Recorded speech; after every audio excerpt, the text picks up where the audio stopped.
Hi, everyone. Welcome to Should I Just Quit My Job? I'm your host, Maricella Herrera. So happy to have you join me today for another episode. I've been working on a few things lately. Some have to do more with actual work/job hunting.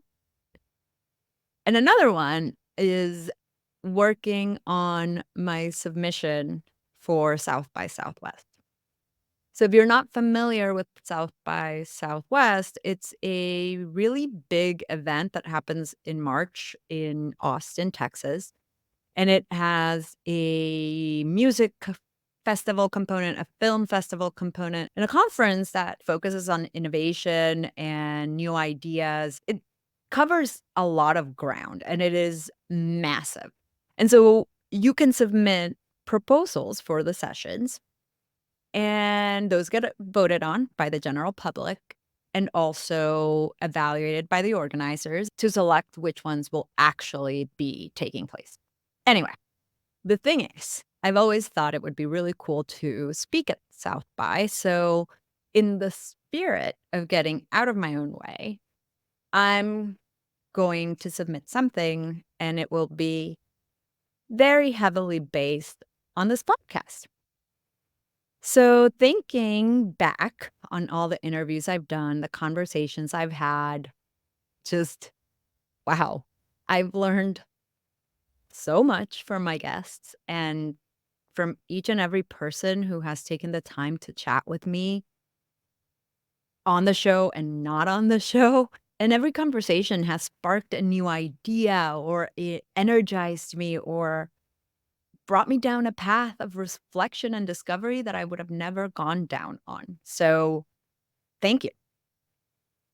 I don't think I would be feeling as strong, as ready for what's next, or even in the right mindset to throw my hat in the ring for South by if it wasn't for you all. So, again, thank you. I'm planning on having the session use some podcast clips and talk about everything I've learned in the past year, particularly about recovering from a toxic relationship with work, emotional literacy, and unlearning a lot of the things that we have absorbed from society and relearning how to, well, be, I don't know, human. So, a lot of the things I usually like to talk about and that I think about a lot, I'll keep you posted on the title and where to vote. I would really love your support. And maybe I'll get to meet you and see you there. Who knows?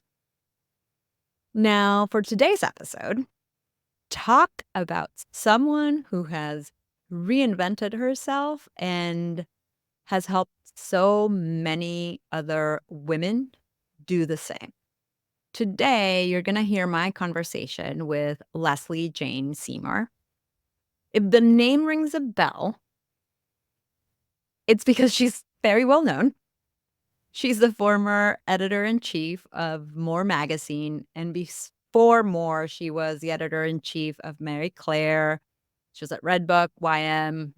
Before that, I believe she was at Glamour. So she's had a very long career in print media, which is an industry that has changed so much in the past, I don't know, couple decades, and even more in the last like 10 years.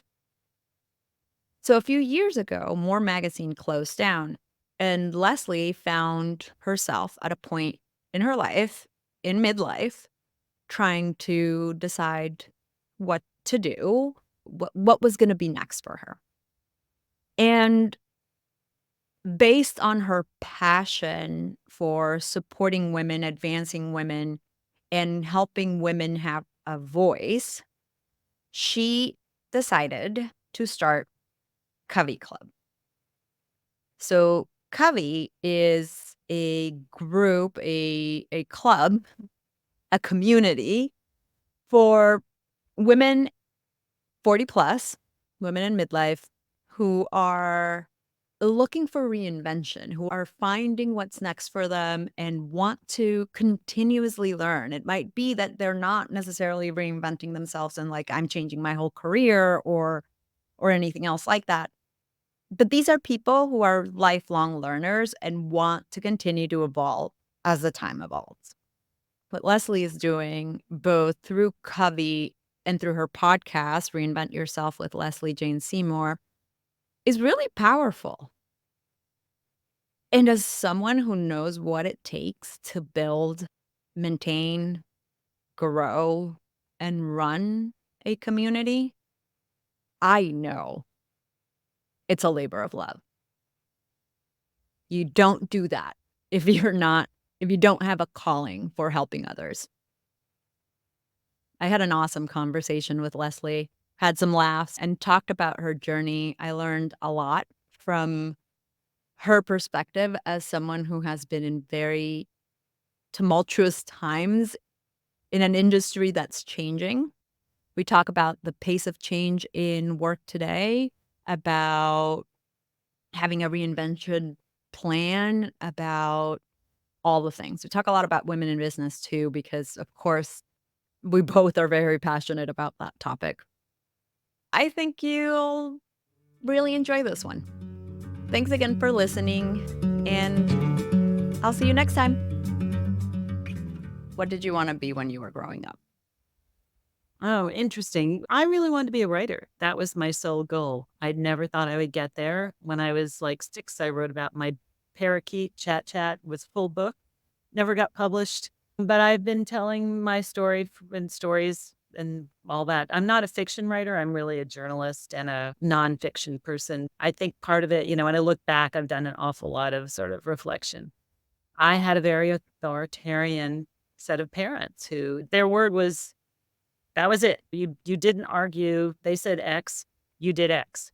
And I think the only way I thought of getting around that was to have my voice out there. And Mm, weirdly, that is part of what the motivation was. I think if I'd had hippie parents who were like, tell us everything. Oh, what you say is so interesting. I may not have had this career. And what I also say, weirdly, is if women, and it took me really up until like just a few months ago, I realized I got an award by the ANA, which is the Association of National Advertisers, called See Her. And it's all about showing women of all types in their reality. And they were asking me, how did you get into this running women's magazines? Why women's magazines? Why women? And I could have been a sports writer. I hate sports, but I could have been, cooking magazine. I could have been like a million other things. And what I realized is that because, and as we're seeing today politically, women have always been a minority that's been struggling to be heard. And especially when I was growing up, my mother got divorced when I was 10 and she spiraled out of control. She didn't have a good support system. My father went off and remarried 2 more times. And I watched her not have a voice, mm. not know how to get resources, not know how to take care of herself, not know how to survive in this world that was not being guided by another person. And I think you combine that with the yes, sir, whatever you say, sir, no more questions. That's how my career was born. I never really thought about it, but that's the through line. The through line for me has always been no matter which magazine I've edited, whatever I do in my personal writings, what interests me is that women have had a struggle, and as we see what's going on today, the struggle's getting worse, not better. I think there's going to be another generation of women like you out there who are going to have to pick up this baton and continue it. Even though we're more than half of the population, we are a minority and our voices are discounted. We're not visible. We're not put in positions of power. I think you guys are going to have to pick up that conversation and run with it. Yeah, I agree. It's so completely stupid because more than half of the population and control, what, 86% was last time I checked of consumer spending. Oh, yeah, that's always been the crazy number. That was the number that was so insane when we used to sell magazines, and you'd have the advertising group go in there and go, yeah, he may be earning more money, but she controls all the spend. Hello, who do you want to talk to? And it was just trying to get people to understand that. And also, what a weird thing. You're not gonna be able to earn the money, and we're gonna keep it that way. We always want you to earn less. What I never understood. We earn 20% less, and that's if you're a white woman, right? If you're Black or you're a woman of color, it's 30% less, and then take it down to Latinos. Just goes downward from there. We're gonna outlive the guys, right? We've got a good 10 years more that we're gonna live by studies. We're more likely to take care of elder care than brothers, and the men don't do as much. And we're more likely to take care of children's needs even into their adulthood. What are we doing? Huh? Yeah. Trying It to make us is this just what is this? You're disempowering and not financially serving the people who are gonna do the most for you. well, because it's advantageous for them, quote unquote, because it's at the end of the day, some other countries have social safety net and social security that the US and some other countries like the US have women. Right, good way to put it. Yeah, that's a good way I never thought of it like that. Yeah, they don't need more Social Security because they got women doing all the free work. I think it's around the world. It is actually worse in other countries, but that's how I got into what I was doing, and I'm still doing it. It's crazy. 40 years later, yes, things have improved. Yes, they have. We have come a long way since I started. I started out in 1978. We've come a long way, but good grief, wouldn't you think we'd be further than this by now? And all the things we've done and fought for. Yeah, 3 steps forward, 2 steps back. Yeah, that's what I feel like. I was fascinated listening to talk about your time at Moore and how for, like, 4 years you were saying, this is gonna shut down." I was here for 8 years saying that because we never what happened was, and this is the old-fashioned thing, was, and you kind of was laid naked at the very end of publishing's demise. What they would do is they never valued the people who bought the magazines. The consumer was always just a vehicle to get the advertising. And so when I got to More, it didn't matter that we had 1.5 million readers. They didn't care about that. They just cared, could we sell ads into this? That was where the money was. The Mhm. money is 10 or 15 times what you can get out of circulation. Circulation is not nothing, but they had gotten it to the point where, and you probably saw this, where circulation, you could get, I remember my husband sitting here at this table, it's like 5 years ago, and he had a Vanity Fair that was like this before everything fell apart. And he's, "Oh, should I get this?" And I'm like, "Well, how much is it?" And he's, "Oh, it's like $1 an issue." I said, "Okay, that's why we're going out of business. You're looking at this thing like that, and you're saying 12 of these, is it worth $1? I don't know." And that's what they did is they just devalued it. And so it was all about advertising, and the company that owned More was called Meredith, and it was really a cooking and cleaning company. It was Better Homes and Gardens. It was Ladies' Home Journal. It was all about kind of old-fashioned things for women. More happened to be a very sophisticated, high-end magazine that grew out of, believe it or not, Ladies' Home Journal, and was very subversive in what it covered, Mhm. and 1.5 circulation, 1.5 million compared to Better Homes and Gardens, which was this broad thing with, I think originally they were 6 million, then they went drop down to 3 or whatever. But they were doing deals in Walmart for Better Homes products that were worth over $1 billion. Wow. $1 billion. So here's a little more over here. No one cared about us. And every time it was a public company, and every time the quarter would come around and they had to cut stuff, the question was, who doesn't belong? And we were really like a Condé Nast or Hearst publication. We were very upscale, high household income.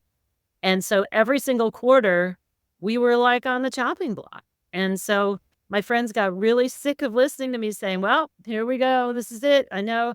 I didn't even put family pictures in my office. I didn't put anything. I was so sure we were going to be gone because they just made it so clear that they couldn't sell ads into us. They would come down the hallway and they would be like, okay, who's coming to the pork board meeting? And I'd be like, we don't do food. Can I not send anybody? We got a lot of work to do. We didn't fit. We were fashion and beauty. We had to go out through my connections and my publisher connections and sell our own fashion and beauty ads packaged good ads that were not cooking and cleaning ads. And so it made it rather difficult. It just never fit. That's interesting to me, the never fit. I feel like as we're talking about women and women over 40 or women who have a different mindset than the mass market of home Correct. and goods, it's Correct. we never fit. We never fit people. Right. We never fit anywhere. Well, that's the story of our lives, right? So you were in a company that was very different from what you were really trying to achieve with more Right. Right. within the parent company, and the industry was changing Yes. massively. So Massively and to me, fast. yeah, and very fast. And to me, it's just reminiscent of now how we're seeing so many things constantly change. So Yeah. you lived through one of those big industry changes that ended up with the place you were working at disappearing. Yes. What do you think is some advice that you can have to anyone who's in the middle of this kind of industry flux? Well, we're all in the middle of it. I go around and I have a talk I give, which is called Why You Need a Reinvention Plan in Your Back Pocket. And it's all about how the rate of churn of ideas, of businesses, of things we invest in has sped up. Like, just take, for example, my husband's father. He went to work at one place and he retired with the gold watch and he got sent around the country in an RV or something like that. Okay. I think I think my whole career is about 7 or 8 places that I went to. What they're saying for millennials, it's going to be like 12 in your first 15 years. Things are moving at such a pace, and it's one of the sort of friction points between the baby boomers and Xers and the millennials, which is, God, they, like, they don't have any loyalty. They just keep moving. Like, after 2 years, do you invest in them and they go? Well, that's because our world is moving so fast and things are changing so fast. I have 2 millennial kids. In many ways, my opinion is they're smarter than we were. They in my day and time, when you were hired in as somebody who's going to grow with us. And this business is going to grow and it's going to be here. It was here for 150 years. I'm thinking of Condé Nast. And it's going to be another 100 years. And you're going to be part of this. And all my bosses had been there 30 years, 35 years. You went to Vogue and you died at Vogue, basically. Today, that doesn't exist. You go to a business, you hope you get 2 years out of it. It's like a nanny. You hope for 2 years, and if you get less, that's what happened. And that's not a way to build a future. It's not a way to build a career. It's not a way to build a country. This kind of temporary, and I saw it in a public company living quarter to quarter. And what does that build for the future? It doesn't build anything. I mean, do you know anybody who's saying, I want you to stay on because we're building this thing for the future? It's no, I'm going to build this for 2 more years and then I'm getting out. It's not, the mindset has changed so much. Think about the mom and pop businesses that were in the small towns. Even in New York City, there were a lot of mom and pop small businesses, stores that were in the family for years. I live in New Orleans now, and one of the wonderful things is some of those mom and pop things still exist here. They didn't expire and didn't get chewed up and spit out as quickly as other places in the world. And that doesn't exist anymore. It's just, how do you get your moorings when you're constantly forced to move on? You're constantly churning. This is where we are. I have these people, even at, my age, who would say to me when I first started doing this, because Covey Club is all about reinvention. I wanted it to be about what more was about, which is midlife. But a lot of people kept coming to me to talk to me about reinvention. They all wanted to know, what am I going to do next? And we did have a reinvention column. It was all about second acts. So I was like, okay, if this is what they're coming to me for, I'm willing to accept that because I know a lot about it. Even though we do a much broader discussion, we do friendship, we do connections, we do empty nests, we do health issues, blah, blah, blah. And the reinvention thing is that you're going to be forced into reinvention many, many, many, many times with this kind of world we're in. And you have to understand how to reinvent yourself, how to have a personal brand. You have to understand how to position yourself out in the world. And remember, for my generation, that was verboten. You went to Vogue and you were a Vogue woman. I remember when I ran Mary Claire, and the woman who ran the articles thing, when she was let go, she said, "Oh, the most pain in my chest was that I was no longer a Mary Claire girl." And there were these identities that you took. You were part of the organization. It was part of who you were, right? It's like a family, and you stayed there forever. Not so much now. So you have to know what's going on. You have to prepare. You have to plan. You have to understand how to constantly be reinventing yourself. A lot of it has to do with mindset. A lot of it has to do with wanting to be a constant learner. This is where we are. We're constantly learning. I laugh because when I was a kid, they would be like, "Oh, we're going to teach you the love of learning. And that's going to be so valuable." And you'd be like, "Oh, God, just get me through this friggin' math test, right? I don't need a love."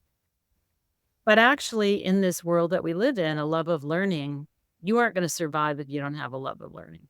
And however you get there, you need to be there. And so that's part of the pace that we're living in. I don't know that it's going to slow down. I think a little bit of what's going on in politics now is people saying, "I don't like this. I don't like this pace. I don't like this uprootedness." I kind of understand some of these people who are like, "Whoa, I want to go back to the 1800s." They don't really want to go. Maybe some of them do. I take it back. They do.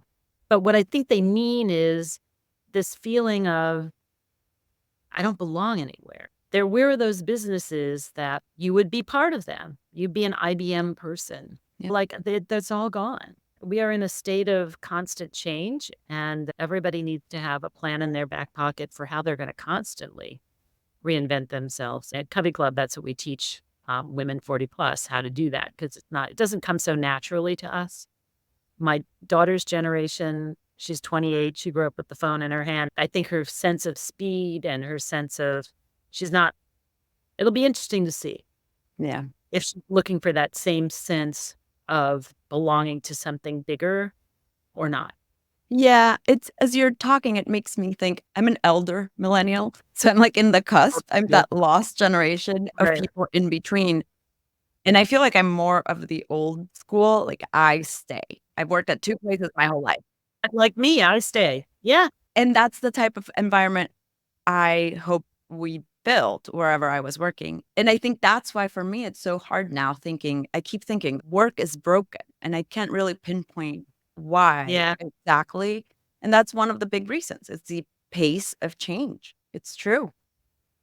Well, the original thing, Maricella, was that, and I remember when this happened, I had my first job at Women's Wear Daily, and I was so proud to be part of Women's Wear Daily. That was like, oh my God, you would walk into any place, it would open doors. It was a big deal. And it was like in the I want to say 1987, when they first started downsizing. Companies did not downsize before then. In the olden days, what they would do is if times were bad, they would scale back something else, but they would keep their employees. They would figure a way out to keep you going because you were so important to the company. Loyalty was important. You were important. You gave your life and time. They gave it back to you. And that was the moment when they started, all these mergers and acquisitions, and they started buying companies and stripping them down. And I remember thinking, wow. So the covenant is gone, which Yeah. is, I give you everything I've got and you give me something back. Now it's, I give you everything you got and fuck you in the end.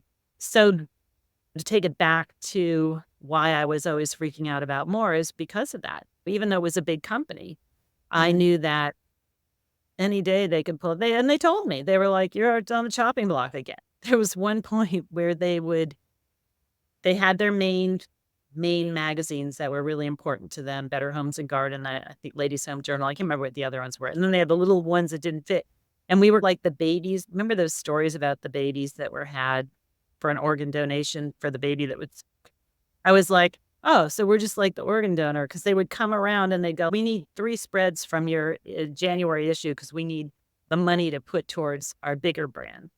And you'd be like, "Why are you taking from me? Like, I'm doing great, but you're harvesting my organs." But that's what they would do. There was no loyalty. There was no, it's just a shame.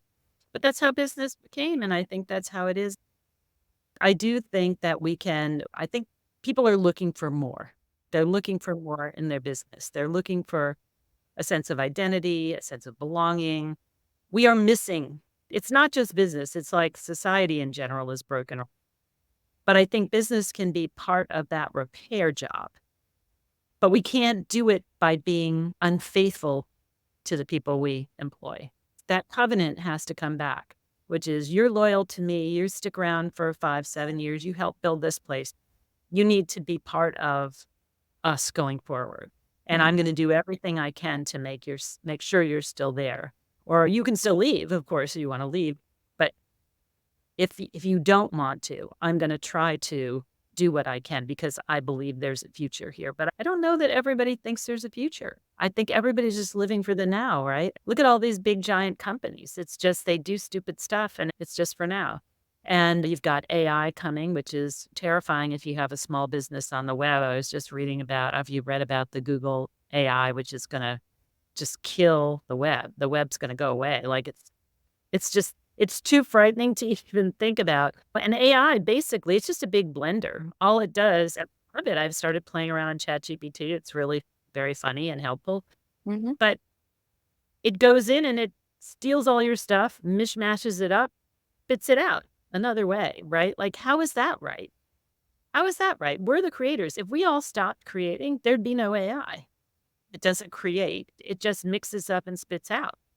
And it does it faster than you and I or anybody else can do. So somewhere there's this constant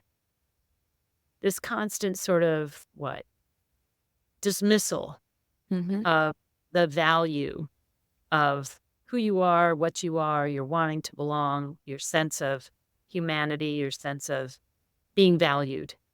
Yeah. We have to bring all of that back. It's not true that women do it better than men, but the historic research shows that women do better than men at that. That doesn't mean that every woman's going to do that. There are plenty of cutthroat women who will, slice off 30 lifetime workers and because they have to. But I wonder if we're going to have to get back to some of that businesses with heart and soul coming. I think so. I think there's a big humanity aspect missing. Yeah.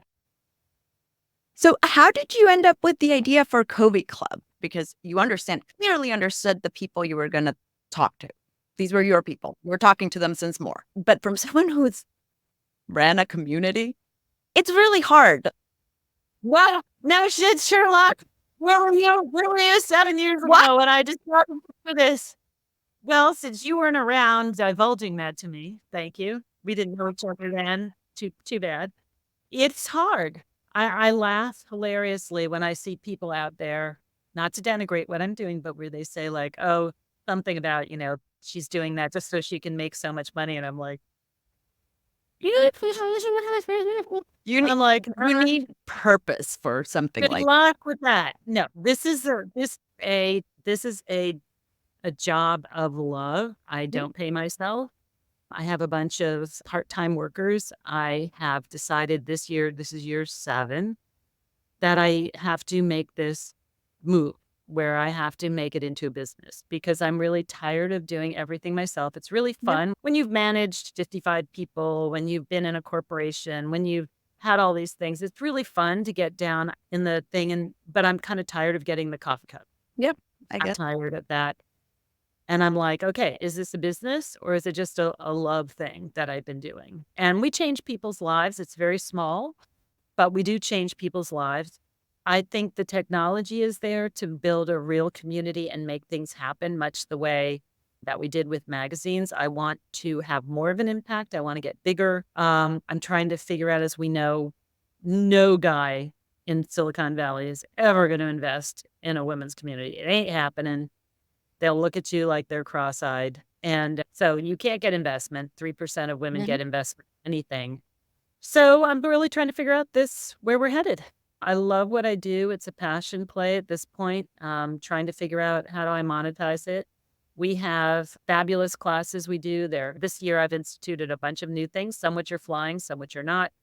I spend a lot of time educating women about the digital world, about how to run their own business, about leadership, about health, about menopause. It's that combination of through transitions of midlife. There's so many transitions of midlife: divorce, widowhood, health issue, empty nest, elderly parents, being downsized, pushed out. There's so many things that can happen.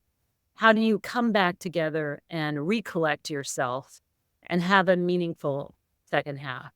And that's really what I've been doing. And the question is, okay, how do you make it a business so A, it can stay alive, and B, so I don't have to do absolutely everything myself, which I have been doing for the last 7 years. I'm on a business learning mode now. I'm a breast cancer survivor, which happened in November. And luckily, I had the most treatable, easy to solve one. Everything is great. My prognosis is phenomenal. But it does make you say, am I doing what I should be doing? I spend 40 hours a week doing Covey Club. I love it. Is that the right thing? It does make you ask those questions. And, I wrote thousands and thousands and thousands and thousands of articles about breast cancer. And there were many stories about, I was a high flying executive and I never saw my kids and I didn't know my husband's name. And then I had this illness and that changed everything. Not like that for me. I've been living the life I want to live. Everything is fabulous, all that stuff. But it still stops you in your tracks and makes you say, just on a daily basis, is this right? Am I doing the right thing? Is this the thing I can do? If my time is limited, can I reach the most women this way? Is that right? I don't know. I'm like trying to figure out how do you make it a business? How does it go forward? Thanks for sharing that. I'm really glad that the prognosis is good. It's the question of, am I using my time wisely? Am I doing what I'm supposed to be doing? I quit my job last year and I turned 40, and I do not believe that's a coincidence. Not a coincidence. I think we come to a point, and especially women, where you've been doing things, working, focused on X, Y, or Z, whatever it is for you, and get to the point of being like, is this it? Is this how I'm supposed to be spending my time? Is this what I should be doing? And it's a question that I don't think we ask ourselves enough until we get hit in the face by something. Right. Right. Right. Well, the daily, what I call it, it's the daily wheel.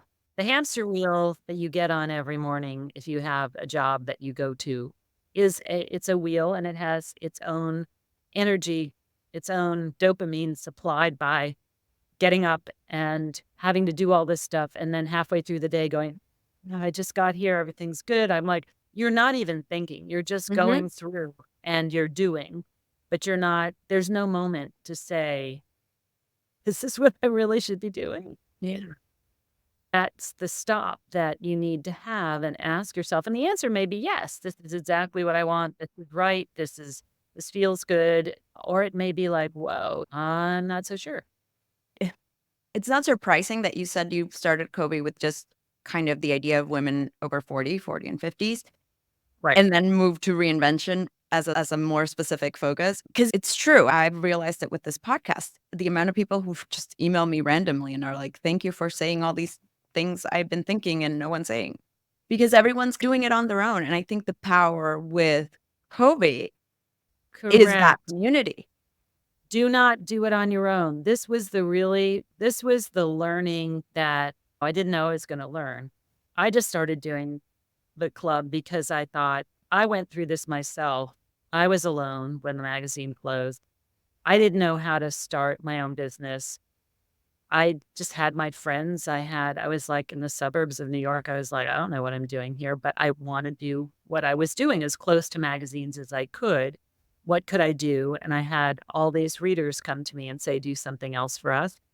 So I manufactured it out of a survey I gave them.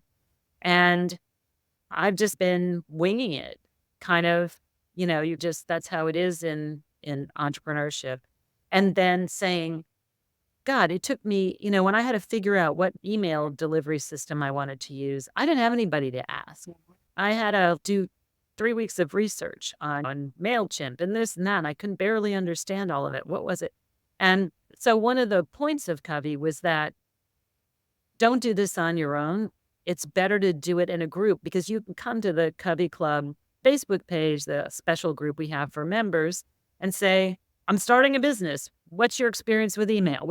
And within 3 minutes, you'll have an answer. It Yeah. saves you 3 weeks. These kind of things, that's what I'm trying to do. I'm trying to teach women all these things that I had to learn on my own. I mean, everything from, should I get a Zoom account? How do I use it? How do I maximize it? How do I use my social media? And I'm constantly learning and bringing people along with me. But doing it alone sucks. I'm going to be really honest. It stinks. Some people are super introverts and they're happy alone. I am not happy alone. I learn better in a group. I'm pushed to be better in a group. And that's really what Covey's all about. And one of the really interesting things is we're just launching what's called the Covey Marketplace. That's new because of all the business that's been going on behind the scenes. We're all hiring each other. I hired my marketing person from a member. I hired my PR people from a member. And lo and behold, everybody else is doing the same thing. They're hiring web designers with each other. They're taking each other's courses. They're hiring each other as health consultants. So I said, well, this is what's amazing is we, of course, like if I need a marketing person, if there's a fabulous woman within Covey Club, why am I going to go on Upwork? Yep. I'd rather get her. That makes more sense. I already know her. I know who she is. She's a woman He like me. understands it. Yeah, she understands. Right, exactly. So we're just opening that up with the idea of let's make this all, because we can help your business. We do. We already do. People join together. They hire each other as coaches. And then they create these businesses that go somewhere. So I didn't know that was going to be part of Covey, but it's been a part. And now I just want to say, okay, let's make a place where you can come in and you can see all these fabulous women and what they do and their services. Come hire your sisters instead of, don't go to Upwork, hire through here. And we don't charge a percentage or anything like that. We just give them a special subscription that with one, if they get one client, they've paid for the whole thing. Yeah. It evolves. It evolves as you go along and you try to be helpful. That's the keys. How can I help women not do what I had to do? Get there faster, feel more grounded, feel like they really found the thing they love. Because the world's trying to tell you, go away. It's just such bullshit. Go away, you're too old, you're too this, you're too that. My whole mantra is, it ain't over till you say it's over. You get to decide. No boss, no company, your children, your husband, they don't get to tell you when you want to hang it up. You decide when you're going to hang it up. And it may be never. I don't think I could wake up in the morning and not have something that I'm contributing. My husband, as he says to me, his idea of a exciting day is to wake up and there's nothing on his calendar. That's death. Right? So it's your personality, right? Yeah. What do you see as the biggest thing that gets in our way when we're trying to change or reinvent ourselves? Won't invest in themselves. Really? No. They'll invest in everything else. They'll buy their kids the new set of skis or the newest thing for their dorm room or the blah, blah, blah. But to try to get them to invest in themselves, they'll buy fashion and beauty for themselves. But to invest in themselves in terms of a course or learning something or coaching, very hard because they put themselves last. And I'm not talking about women who've never been in the workforce. There are still a lot of women, and I admit I was one as well. Very hard to get me to spend for myself. You know, my daughter wants this. Of course, I don't even think. Of course, she's going to have it. And then myself, it's like, what's the ROI? We don't think of ourselves as being as valuable still as the people we help around us. And I see that very clearly. I have programs that people should invest in 2 seconds. It makes no sense that it's crickets. It's like, what? I'm going to solve your number one issue and you're not going to invest in this? And it's a tiny amount of money, but you don't want to invest in it. Are you freaking crazy? It's what we do. And it's very hard to get around that. And especially as women get older, they feel, and especially if they're out of work or whatever, they're more scared to invest in themselves. And I really think we have to value ourselves more and realize that, yes, we can invest in our family, we can invest in our kids, all that stuff, but we do need to invest in ourselves too. You need a little pot of money that you spend. I think that answer is so nuanced because you're right. I actually, now as you're talking, I'm like thinking back to both myself and like just my work at Elevate. And it's true. We will see that. Did you see that same thing? And you were talking to women probably who were primarily in the finance area. So these are people who don't not know finance. They understand finance, they understand Yeah. investing, they understand. Whereas I'm working with people a lot in the arts. We have lawyers, doctors, all that. But yes, still a struggle. Yeah. And I'm wondering if I think it is because we take care of other people and put the money towards whatever else that is. But I wonder too if there's some sort of mindset aspect of, at least for me, I think about it, of if is it gonna do something if I take this course? Am I really going to be able to X, Y, or Z? Like, yes. Is there something that is keeping us back because we don't believe we can do something? But I think it's wise to be skeptical. There are, as we know, out on the web, there are a billion people out there willing to take your money. I don't know. On LinkedIn, every day I get, Lesley, have you thought of, they're using acronyms. I don't even know what they don't even know what my business is. They're like, do you need HR? I'm like, no, I'm just a solopreneur. Ding. But Yeah. everybody's looking for money, right? So you have to be skeptical. But when you get to the place where you trust purveyor and you understand what's going on and you got to take a little leap. I'm talking like a few $100. I'm not talking thousands of Mhm. dollars. But even a few $100, people are afraid to invest. Yeah. Yeah, and I understand the discerning. I actually do mean in a context where you trust person or the company that you're gonna get the service or course or whatever from. I actually do believe there's some sort of mindset aspect that you I don't wanna call it imposter syndrome, but that we still get in our way of, is it I can learn all the things and And I'm going to do it myself. I'm going to do it right, myself. I have to do it. right. I'm going to do it myself. Yes. Ex And I'm struggling with that right now. I'm struggling with that. I'm at that place, Maricella, where I need to invest in the business. And somebody came to me to help me with my podcast thing. It's not a huge amount. I have to see what they're doing. And I'm struggling. Because I know that's a problem, right? I know.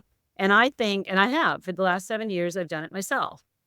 I've done an okay job, but this person has an expertise I don't have, right?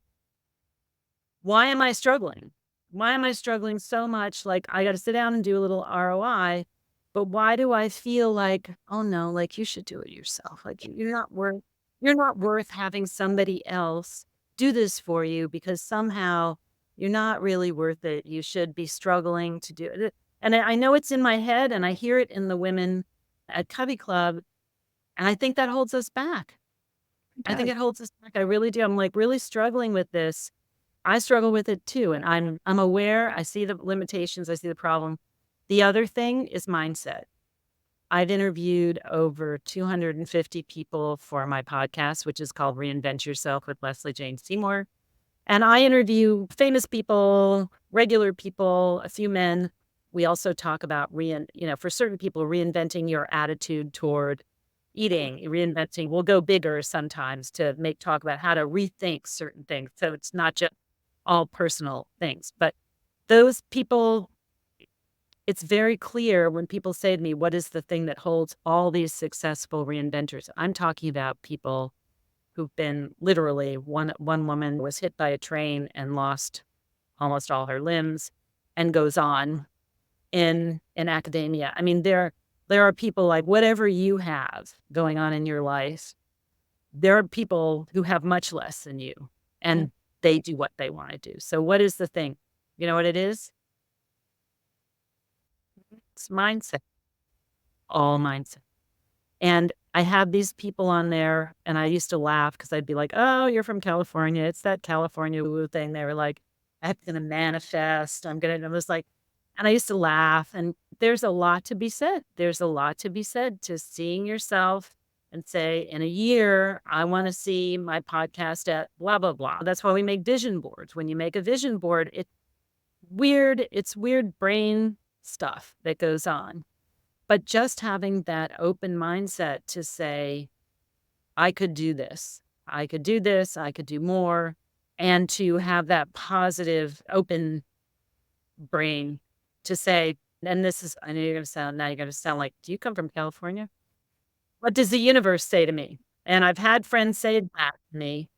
And I'm telling you, this year, when I decided this was the year to figure out if Covey Club is just a passion or it's a business or how to make it into a business, people have come in.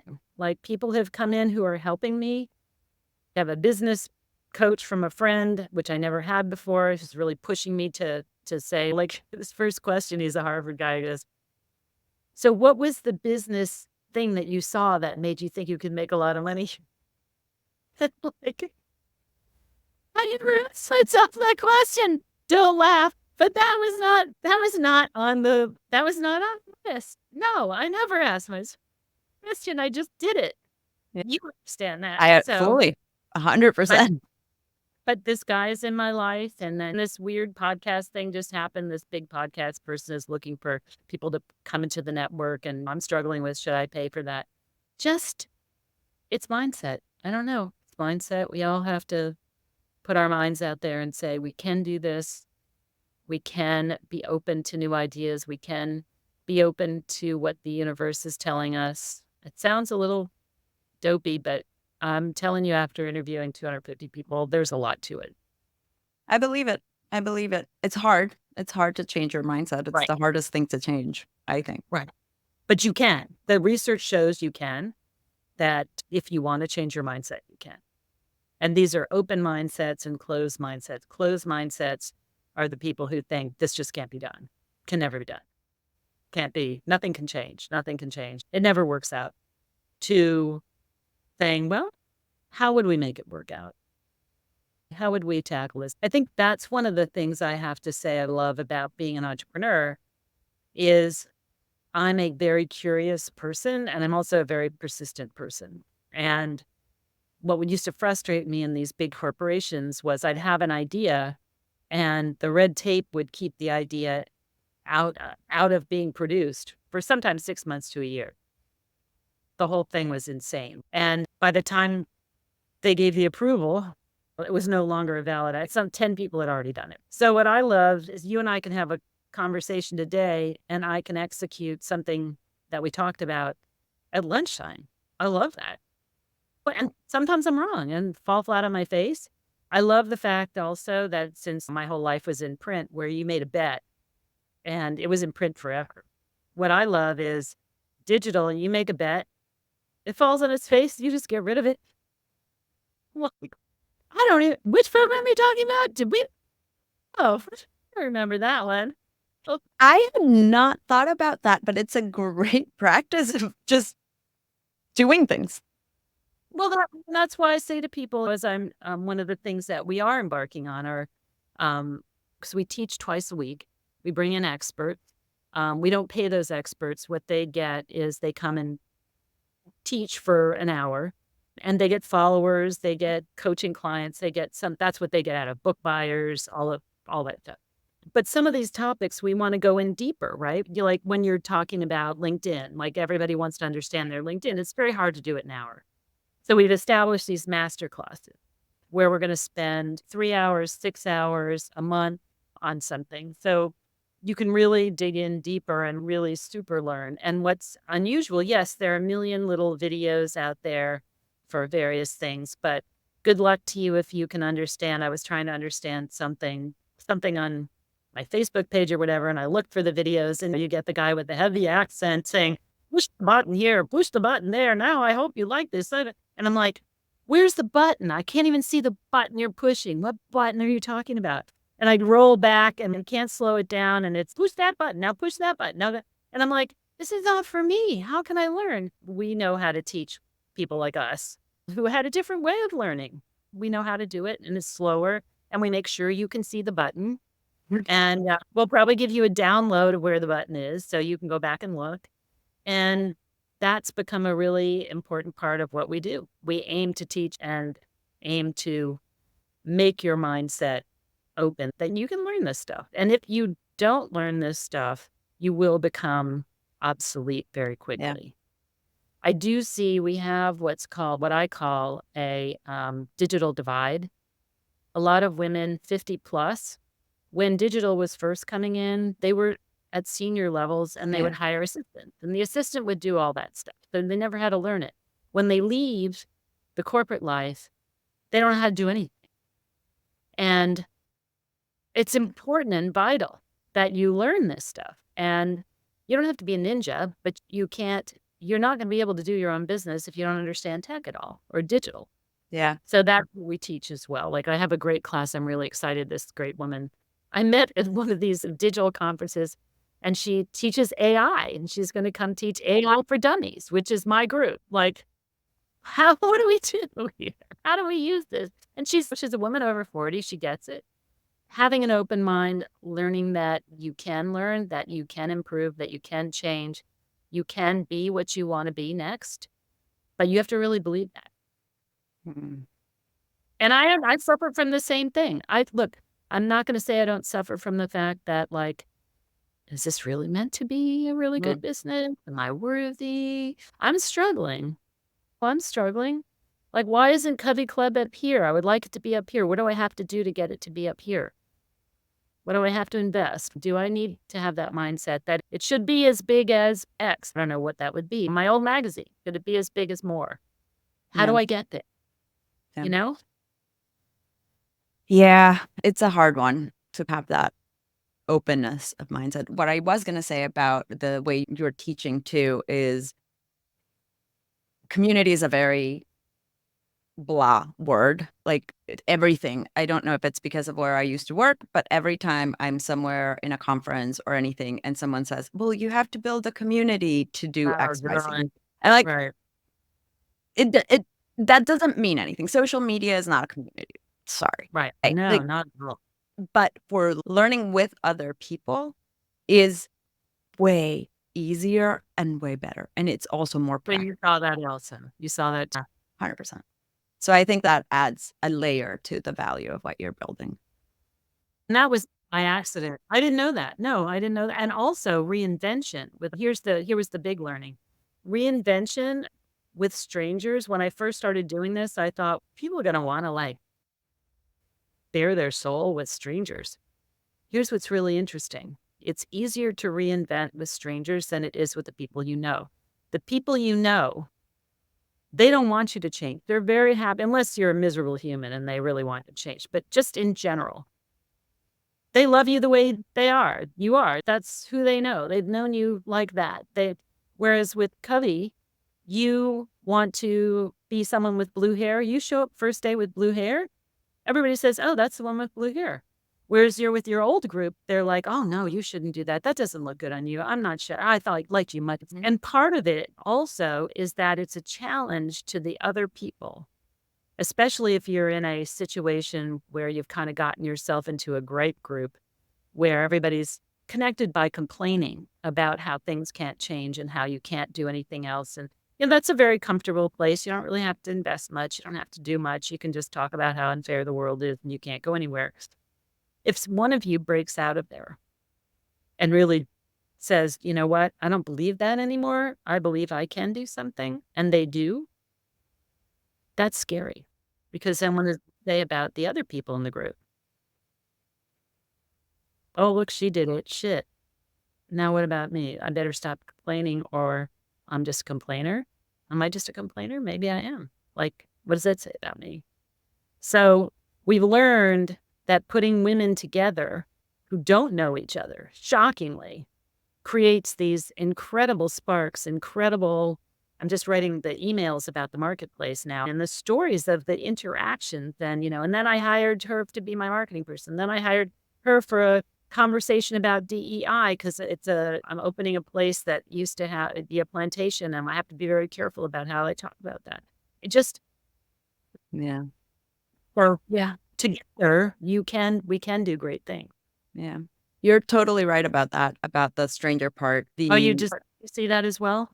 Yeah. But two things of what you said are very, very present in my experience. One is the uncomfortableness for people if you are changing. It feels that it makes them uncomfortable. Like I know a lot of people when I quit were very uncomfortable. Yeah. For my decision. I think in part because they would like to do the same thing, but they can't. When one bird escapes the cage, then what does it say about the other birds trapped there? Yeah, I understand that. And then the other part of the doing this type of things with strangers, yes, they are not they don't know you from the persona that you had as with your friends or whatever people that surround you. Just easier for them to give you feedback or perspective, but it's also easier for you to show up as you want to show up. It's Yes. much easier to say, my life sucks, to someone who might ironically not know you than it is to Right. someone who does. It's very interesting, and I think for women, it's even more that way. Right. Lesley, thank you so much. I'm sorry we went over, but I had a That's all really right. great time talking with you. Yeah, yeah, yeah. Wonderful to speak with you as well. Thank you so much for tuning in to this episode of Should I Just Quit My Job? I hope you found our conversation insightful, inspiring, and maybe even a little bit cathartic. If you enjoyed this episode, please make sure to follow, subscribe, rate, and leave a review on your favorite podcast platform. Your support helps me reach more listeners just like you who are navigating their own career journeys. Remember, quitting your job, being laid off, walking away isn't the end. It's really the beginning of a new adventure. Whether you're contemplating a big move or you're already in the thick of it, know that you're not alone. We're all figuring it out together, one episode at a time. If you have any questions, stories to share, or topics you'd like us to cover, drop me an email at quitmyjobpod@gmail.com. I'd love to hear from you. Until next time, keep questioning, keep exploring, and keep taking those leaps of faith. Who knows? The best part of your story might just be around the corner. Take care and talk soon.